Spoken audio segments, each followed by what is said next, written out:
listening to the Concierge Coaches Show with Bruce Cameron and Wayne Fritz, only on LA Talk Radio. Well, hello, everybody, and welcome to the Concierge Coaches Show on LA Talk Radio. I'm Bruce Cameron, along with Wayne Fritz. Hey, Bruce. How's it going? See my beard? There you go. Ain't it weird? Yeah. There you go. Don't be scared. There you go. It's just a beard. All right. Well, did you have a great Thanksgiving over there? I am still full. It was a wonderful Thanksgiving. So much to be thankful for. Absolutely. Absolutely. That's why I wanted to have a Thanksgiving weekend show to kind of talk about that. So, all right. Well, I'm doing a funeral run this week. I know you said you had two, huh? Yeah, I'm going to Florida in the morning and giving the eulogy. That's quite an honor. But then I fly to Milwaukee, and Ryan's father passed away after 2 months of finding he had cancer. Oh, what kind of cancer was it? It's an odd kind. It was like of the bile or something like that. Bile cancer, unusual. Okay. Oh man, sorry to hear that. In the last month, I've been to 3. Washington. Mm-hmm. They're all salad master people. So, but anyway. Yeah. Wow. I'm so sorry, and well, I'll be seeing a lot of good people too, and it's just sad you got to see them at times like this. But I got to go. Ryan, I'm representing Salad Master too, but I'm representing me. Right. It'll be a good trip. My friend in Florida, he's been on the show. That's Dave. That's the guy in Florida that he's a pretty good guy. Okay. And he's an awesome. He's beside himself. I mean, they were married 42 years, I think. Wow. Yeah. He's a type A personality. Yeah. Anyway. Well, I know you've been on the road a lot, doing a lot of work and coaching and those things. So kind of share a little bit about that. Well, I think I'm going to be on the road a little bit more. There's a lot of, changes. The things happen and people get nervous, so they want to see some stability. It's just normal baloney, but it's good for me because they're wanting me to calm the water again. And so I feel pretty blessed that they look to me for that. So whenever there's personnel changes. Yeah, because you make the wrong ones. I mean, that's not a critique. That's normal. You do the best you can do, but that's the same thing. You look at NFL football or baseball. They're hiring and firing coaches all the time because they get one that's real good, but it just doesn't. The chemistry's not right or something, so they have to eventually get rid of them and get somebody else because they want to be in first place. Right. Nobody joins a team to be in last place. No, they don't. So are you having to, when they make a personnel change, are you trying to pick up the pieces and get people to cope with that? Yeah. Or are you helping the new person adjust to their new role and their new? Well, I've wound up doing both in some cases. But generally, if I'm helping the person, it's sometimes to pick up the lack of trust from the field. So it's kind of, they come hand in hand. You get somebody new in there, and they don't have the culture. And I'll tell you, I don't think it's the same with a small ticket item like Avon or Tupperware, Mary Kay, but when you get in a big ticket item, I'm talking where it takes both people to sign Right. You know? Yeah, They exactly. said you just don't go, lady doesn't go buy a tube of toothpaste and Right. get it out of the dirty change in the bottom of her purse. This is a $5, $6, $8, $10,000 investment. Like buying a car or a little car. Well, yes, it's yeah. Back in mine in your days, it'd have been a brand new car. But yeah, so those kinds of people that learn that business. And I said a long time ago on a show, my eye doctor, when I was in high school, I had to get my eyes checked. That's when I started wearing glasses. And he wanted to know what I was going to do. And I said, well, I think I want to get into sales. He said, well, Wayne, let me tell you something. If you're going to sell something that costs a lot of money, so you can make a lot of money. Makes sense, doesn't it? Yeah. That's genius, bro. I mean, he did that. I'll never forget it, Dr. Andrews. And but to learn that skill, that is a skill set that you have to learn. Mm-hmm. And so those people are more closely knit and very much more independent than some small ticket people. Small ticket people do it for a different reason. They're wanting to build and grow, but large ticket people, they live it. Yeah. They live it. So they get a little bit itchy when something new comes in. And since I've been around a long time, I've seen it happen.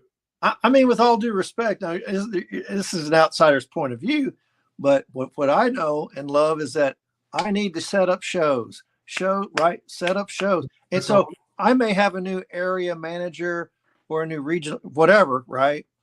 But is that really going to interfere in my sales acumen and my ability to, process leads and you know what I mean? Thank you. No, but yes. Tell me how yes. Well, because you're listening to bullshit. Excuse my term.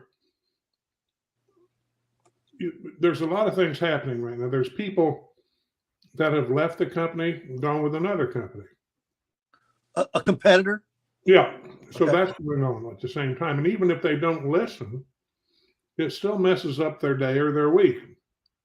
Gets their head messed up. Okay. And you've got to do exactly what you said. The most important thing is booking. Book those shows.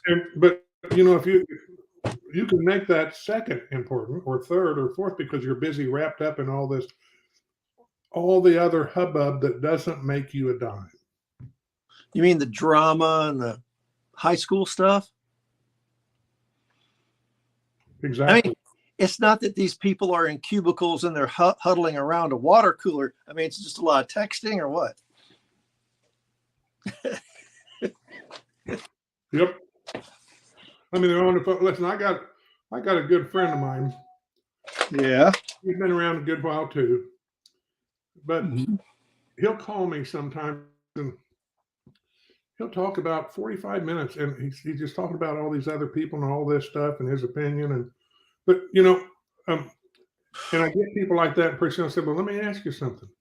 Do you have a show tonight? No? You mean to tell me that you spent 45 minutes to an hour sitting there talking to me about how bad everything is? You could have used that same time. And booked a show. Booked a show. Because do you call them out like that?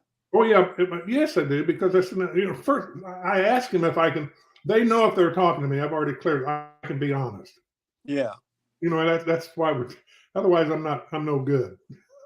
If I can't be honest, I'm no good. I'm not going to say, well, yeah, I tell you what, I'm crying too. It's awful. No, get off your seat, get on your feet, and so they expect that out of me, and they all know what I'm going to say, but still, you have to listen.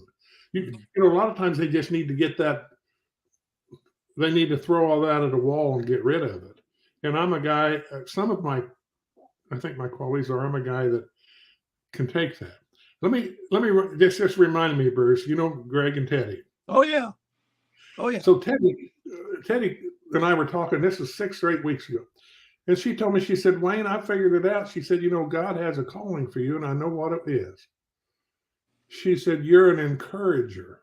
Okay. I never had anybody tell me that. Yeah, I could see that totally. And after I thought about it and prayed about it, I got to look at that. I said, well, you know what, daggone, that's a pretty good, strong suit of mine that I'd never cubbyholed it like that. And so, yeah, I'm an encourager, and I'm proud of it, and God gives me the strength to do that. It gives me the ability and blesses me with that. So I'm doing this eulogy in Florida. Oh, wow. It's You're going to doing be a eulogy. Oh, wow. Okay. I'm the only guy talking. Dave told me I want you to do the eulogy. Now, there's a lot of stuff written that I'm going to have to. Okay, good. But then I can, he knows I'm going to throw my stuff in. And but one thing I'm going to be sure and do, because Flo's laying there in that old container that used to hold Flo's soul is laying in that coffin. Okay. She's not there. Right. She's already gone. And I'll tell you, I kind of know where she is because she accepted Christ. All right. Good fallbacks. So, praise the Lord. Yeah, and I've got to say something about that. Oh, yeah. My eulogy, and now it's not in there. It's not in what he's written, but I've got to say it because that's I'm going to encourage people. Yeah, you can't. Yeah, and this is Dave, right? Yeah. Dave, right? Yeah, but you're going to tell him, hey, man, I'm going to say something. Oh, yeah. I'm not going to spring any surprises on him. Yeah. He'll be fine. He'll be fine. Go Southern Baptist on you, man. Yeah. Well, I'm gonna start out by nothing wrong with that, by the way. Just kidding. We are gathered here today. Yeah. No. Yeah, but yeah, because it's a celebration of life. But you know what? It begs the question of, we all want to say she's in a better place. Everybody wants to say that, and some people have a certain understanding of what that is, and other people just think it's just the Santa Claus in the sky that you go to. Well, that's a very good point you're making. And if you're a good person and you like animals, yeah, then you're gonna be all right. Oh, I've heard that so many times. Yeah.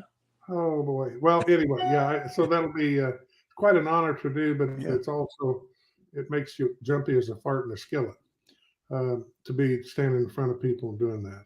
Oh, well, but the good news is that you've got the people thing, but yeah, the gravity of the venue and what you're doing. Yep. And thinking that, but you gotta do the celebration of life, but also do the right thing as far as, I'm just talking from the hip, but you probably say, hey, we had a discussion, or I knew some about her, and I knew that she came to know and love the Lord, and I'm a full belief that she's up in heaven, seeing our Lord and Savior Jesus Christ, something like that. You know what I mean? Yeah, and we all have every one of us here can go. It's simple. Oh no, it's just so simple. A lot of people like to make it difficult, but it's not. We just accept the Lord Jesus as our Lord and Savior. And I'm going to tell you what, it's a gift. It's a gift, unmerited and undeserved. It is purely undeserved, but it is a gift. And he says it throughout the Bible. It's a gift. It's a gift. It's a gift. So anyway, I don't want to get no. I mean, and my friend in Washington, whose son passed away, Larry was a minister. My friend. Okay. My son was my friend too, but Larry's a 90-year-old minister.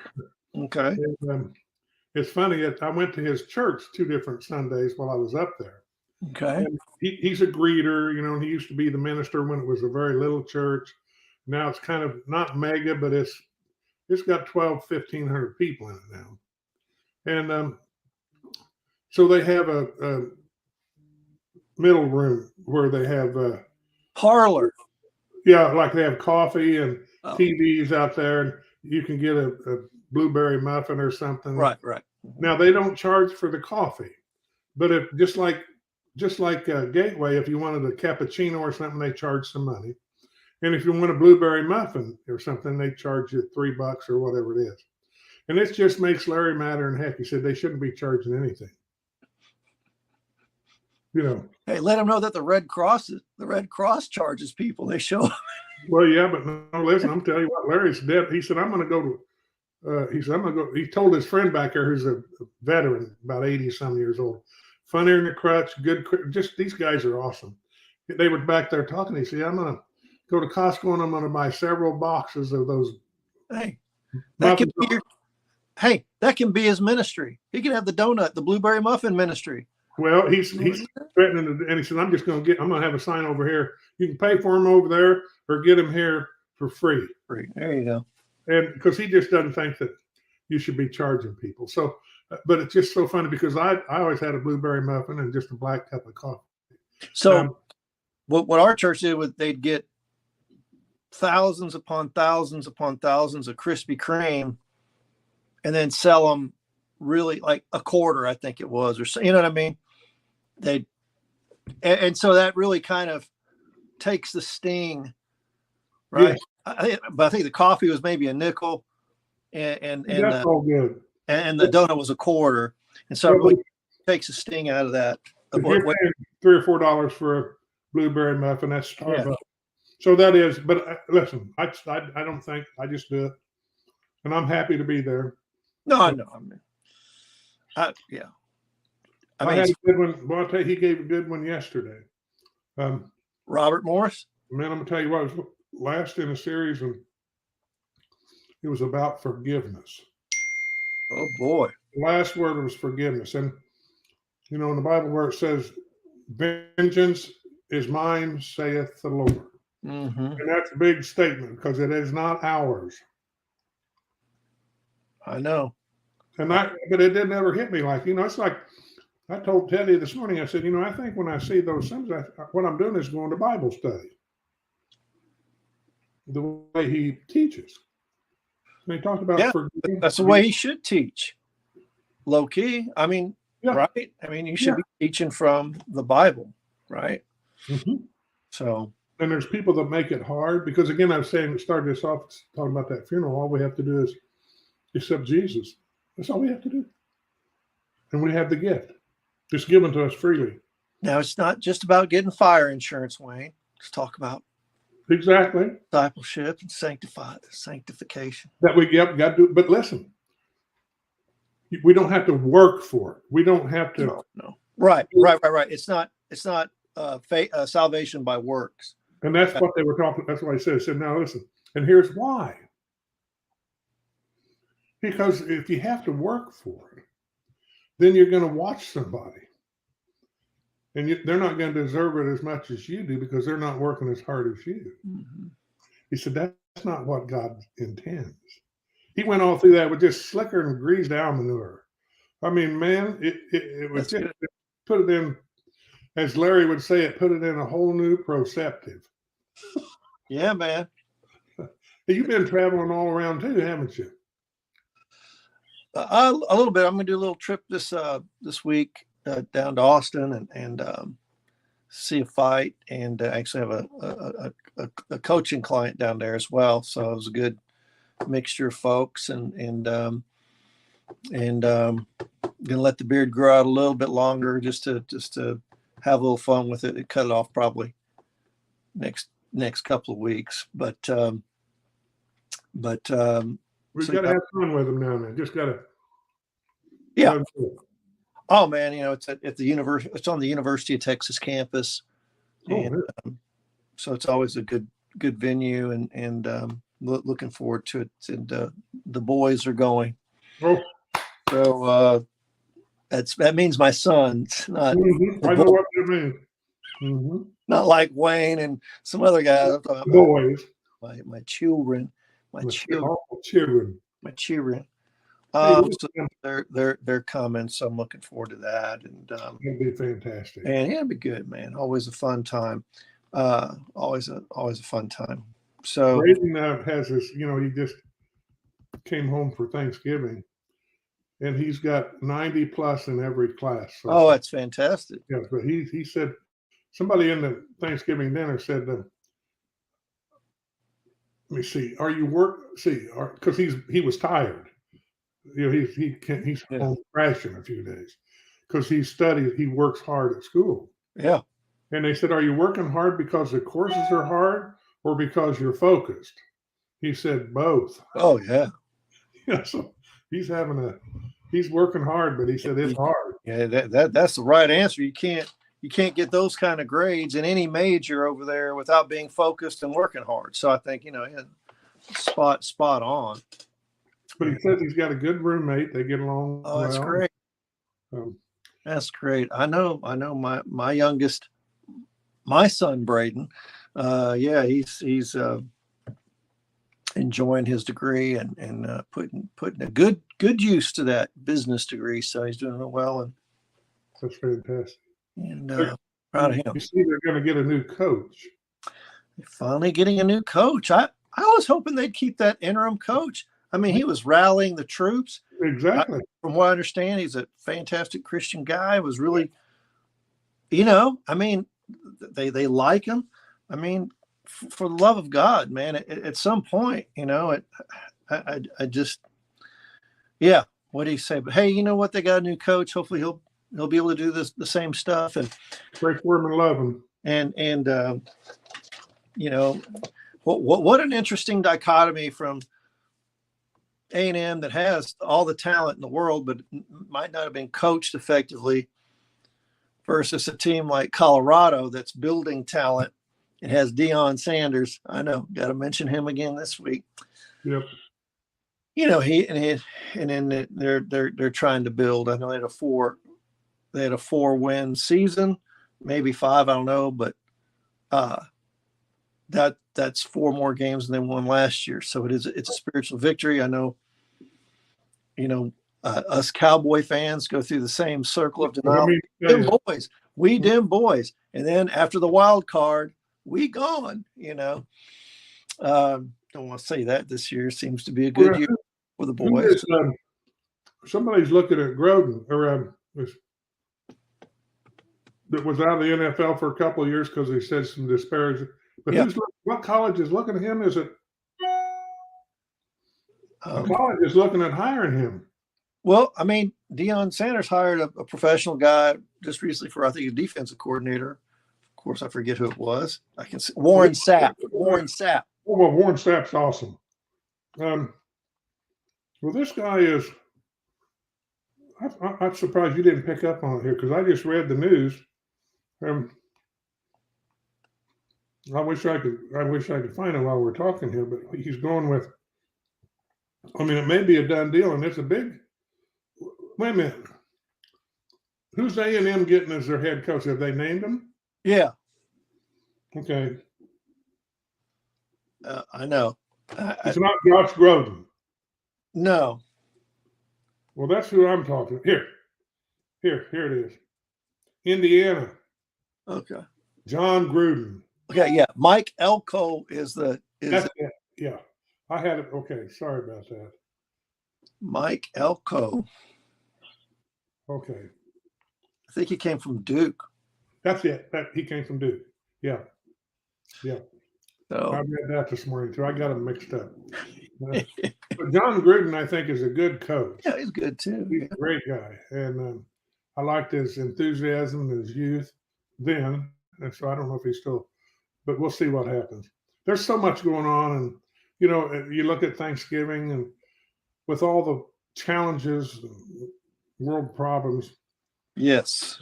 Especially I think as Americans, we still have so much to be thankful for. We do. Man, and people that are out there saying it's no good.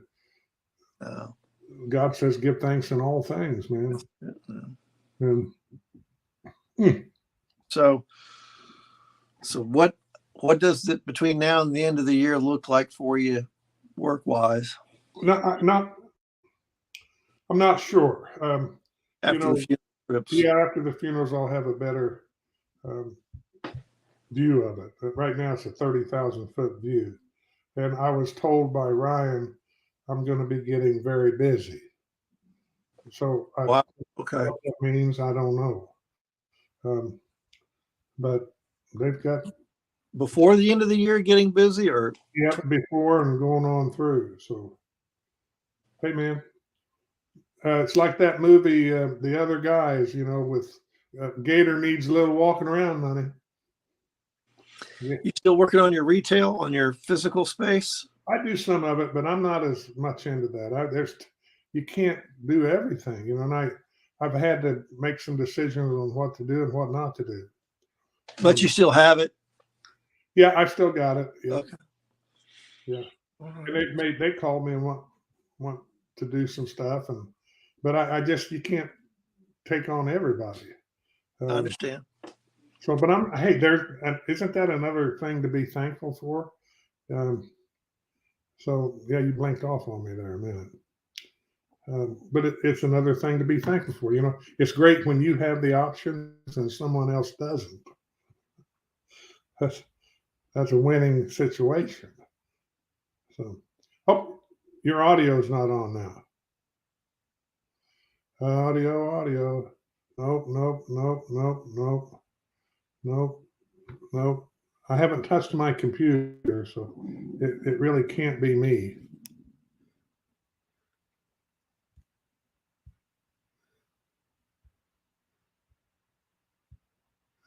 It must be you. Well, everybody, I think Bruce had a little technical difficulty. He'll be right back. I hope your Thanksgiving went real well. I hope everybody got plenty to eat, had plenty of family time, and was able to give thanks together. Bruce is back. Good save. Yeah, something knocked me out over here. So yes, appreciate that announcement. So well, good. I'm glad to know that you're going to be busy. I let's see here. For me, I think things are busy. And a good steady busy. Certainly between now and the end of the year. But then I'm excited. I am genuinely excited about buying another planner, the big planner, and start working on the planner and start seeing what I didn't do this year and what I need to do next year. And so I'm excited to do that. I think it'll be a busy year next year. I'm enjoying not having kids in school finally. Oh, it's like getting a raise too, isn't it? Oh my God. Yeah. I was like, oh, I can buy this on Amazon now. And yeah. This $39 item. I put premium gas in the gas tank just to be good to the old car. Down like 311 now over at QT, man. That is so true. Oh my gosh. I gave my car an early Christmas present, man. Yeah. Oh, I saw a meme on the internet, had a guy had a car out in the driveway with a big bow on it for his wife. And he said, honey, it's just a rental car, but you can keep the bow. What a Merry Christmas. Ooh, boy, that's gonna go. Yeah, they said he should be out of the hospital in about 6 weeks. Yeah, she's got nothing for him, boy. No. No. Hey man, are you about ready for a hand-me-down vehicle? You're gonna keep your vehicle? Well, it's funny, I just had a service last week at the GMC dealership up in Grapevine, and I got 18,300 miles on it. It's 2 years old. Woo! They said, man, it's nice. The thing is worth. It's nice. Yeah. It's clean. It's clean. It's clean. So no, I was talking to Steve, the guy that I do things with, and but I think I'll probably hang on to it for a while. But man, I'll tell you, I look at those doggone trucks, and I still like a truck. Oh yeah. I like my SUV, but man, I like a truck. I miss a truck, man. I miss a truck too. Because when you need it, you need it. To tell you. But then I like the way these Denali's looking. If they make another change, they upgrade again, get them gooder. Because they always make them gooder looking. Yeah. I don't know what I'll do. So can't get much gooder than that. You'd be into the Escalade. well, you know what? This is really the Escalade GMC. It's got all the soundproofing, and it's got as big an engine as an Escalade, and it costs dang near as much as an Escalade. So Is it? you're talking a Denali SUV? Yeah, that's $100,000. You have a 6.2 or a 6.7. How big's that engine in it? I can't even lift it. It's at least two. Is there a 6.5? It might be. It's at least a 6.5. Okay. So it'll talk to you when you press down on it. Yeah. And people say, how many miles a gallon do you get? So I don't know. I didn't buy it for that. Now, if you go ask them that, then man, you better go find yourself a real little bitty car. Yeah. Yeah. Little Metro, something like that, scooter. Oh, LSI. Woo. Yeah. No, I like it. As a matter of fact, Andrew has a BMW 5 Series, and he's got a supercharged 4-cylinder, and I mean it's hot. But he gets like 35 miles to the gallon or something like that. And he borrowed my car to go to Austin to a memorial.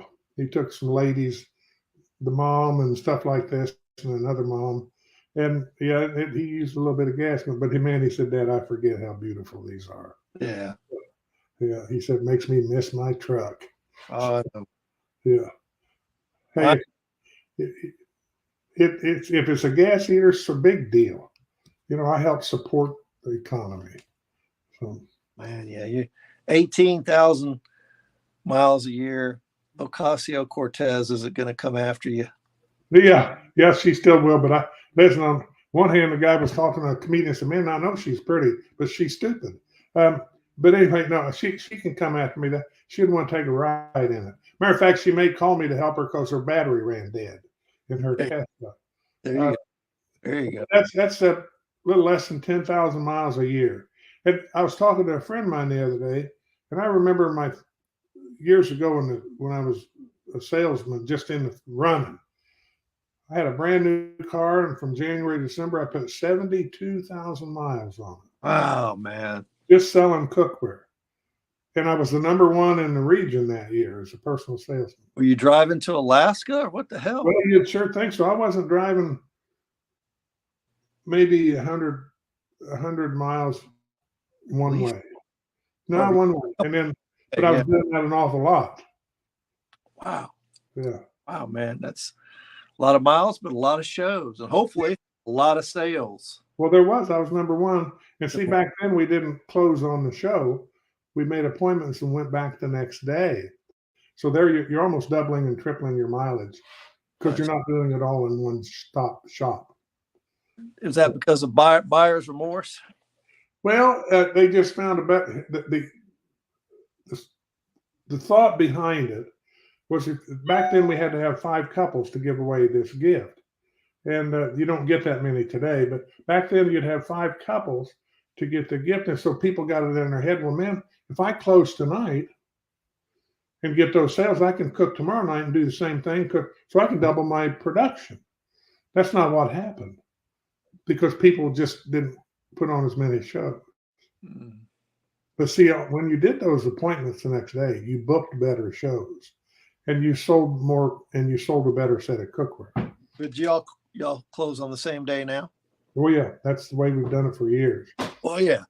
Oh, yeah. You're not getting away. Well, so to speak. That's why people today look for shows more than they did when I was a youngster. When I was a youngster, you asked me hey, Wayne, now I could hear it, but wait a minute. If you were to ask this question, people would roll in their graves. But, let's say Bruce calls me up and said, Wayne, I want to have a show. Oh, wait a minute. Did anybody hear that? Bruce said he wanted to have a show. And you say, when can you get me in? I said, well, let me look at my calendar. Bruce, it'll be about 2.5 months before I can get you in. Wow. That was normal. 2.5, 3 months. I was booked out. The high demand. Yeah, well, you book a better show because I'm sitting in front of you booking that show. I'm not just tossing it out on the dinner and say, hey, you get this at no charge for hosting the show. How many people, da, da, da, da, da. it Right. doesn't have that quite a connection. There's that personal connection. Right.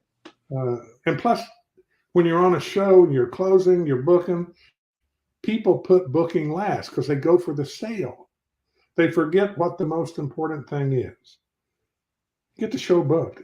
If they don't buy tonight, big deal. You got another shot. All right. But if they buy because you pushed them, you ain't got a, nobody else has got a shot because they don't want their friends treated the way you just treated it. So it goes around. Booking is the most important. Booking the show, man.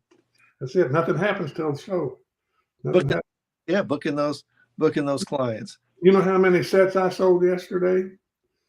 None. I didn't have any shows. I was watching football. There you go. And I had no sales too. Because if you don't have a show, you don't have sales. All right. It equals that. Can you have 2 sales or more in a show? Oh, I've had a lot more sales than 2. Yeah. I've had them before, seriously, standing in line for the order. Yeah. Went 5 for 5 type of thing? Oh, yes. Woo! Yeah. You're pretty happy coming home that day. Oh, my word. I bet. Definitely made rent and the car payment and a few other bills. Well, and then the most important thing is you've got if you're getting multiple sales, you're booking good shows too because they like everything. And so if you're getting multiple sales, if you understand what's important, and that's booking a show, you'll get real good shows. Hey, you remember Bruce on your show? Remember 4 people got a set of cooker. Remember that? mm-hmm. See, it's going to help these people kind of go, really? I better get one too. I see. Now, I just noticed here recently that Gordon Ramsay, the chef, has come out with his own cookware. Is there a dip when some of these guys like Emerald or Gordon, or your business is just steady, regardless? Our only competition is what's in their cupboard right now. I'm serious. That's it. That's it. Oh, you got all this figured out. I love to hear it, brother. The only competition we have is what's in your cupboard. I love it. Yeah, that's it. But and stop and think about it, Bruce. If you go to Dillard's or Macy's and you go to the housewares department, what's around the outside?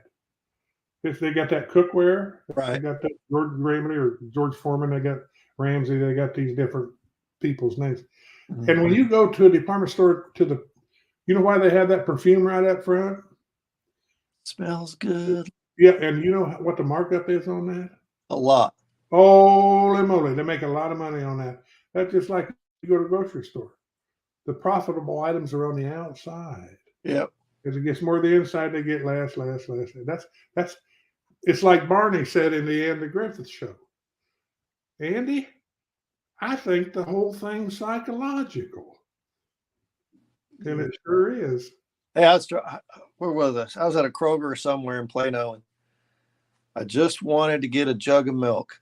No, it was Walmart. Anyway, I had to walk all the way through that damn store to get a stinking staple jug of milk, And that's psychological too. Now it forces me to go through all these things, to see things, and I need that too. Yep.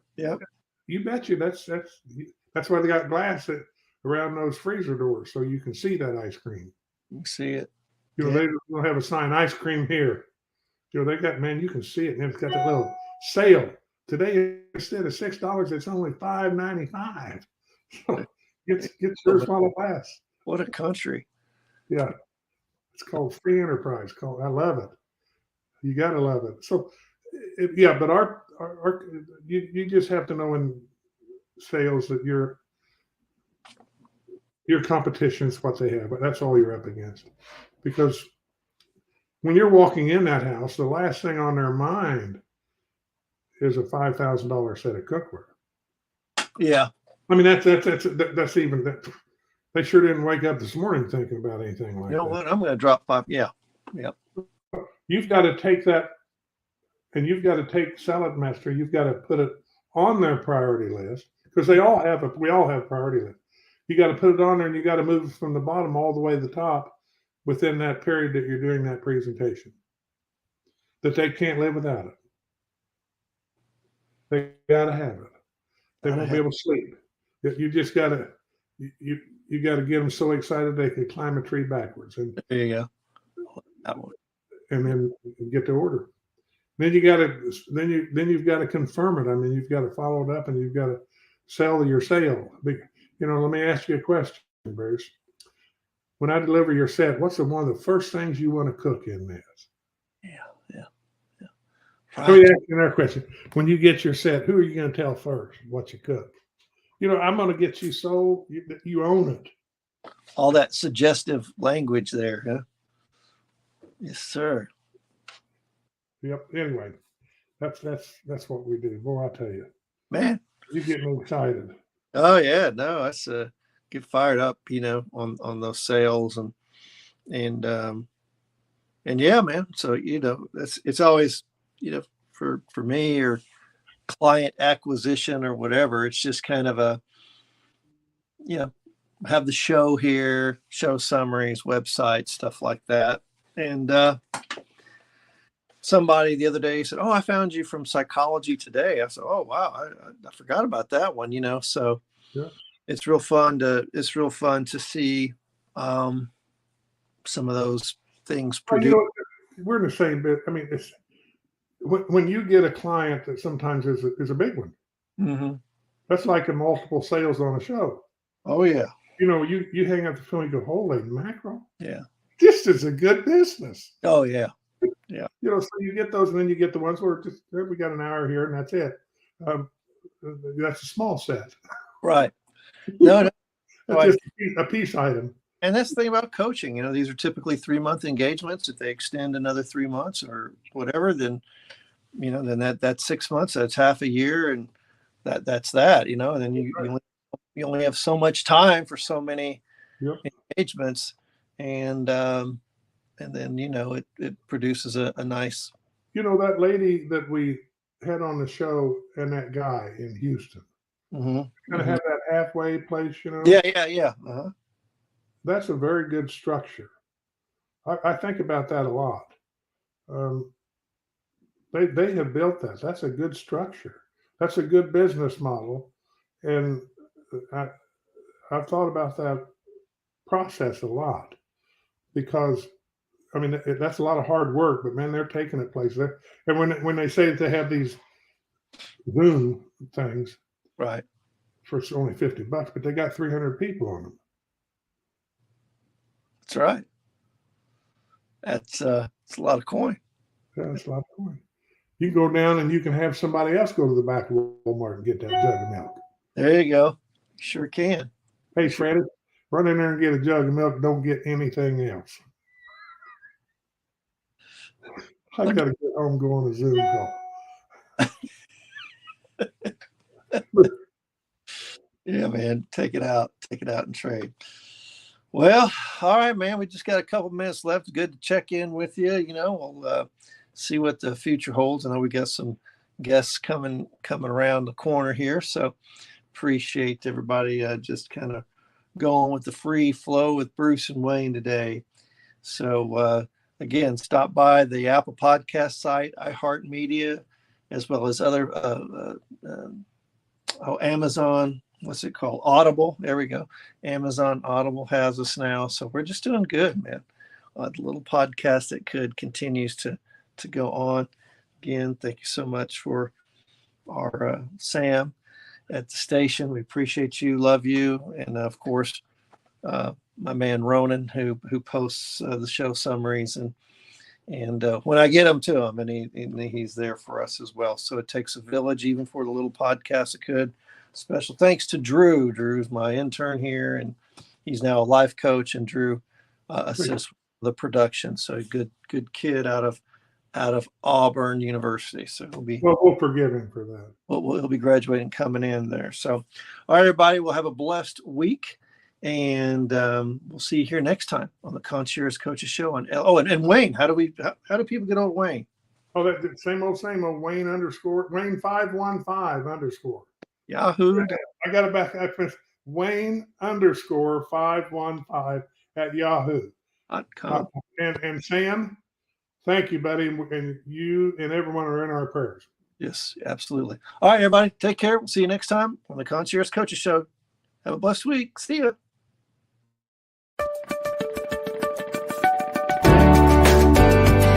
You're listening to the Concierge Coaches Show with Bruce Cameron and Wayne Fritz, only on LA Talk Radio.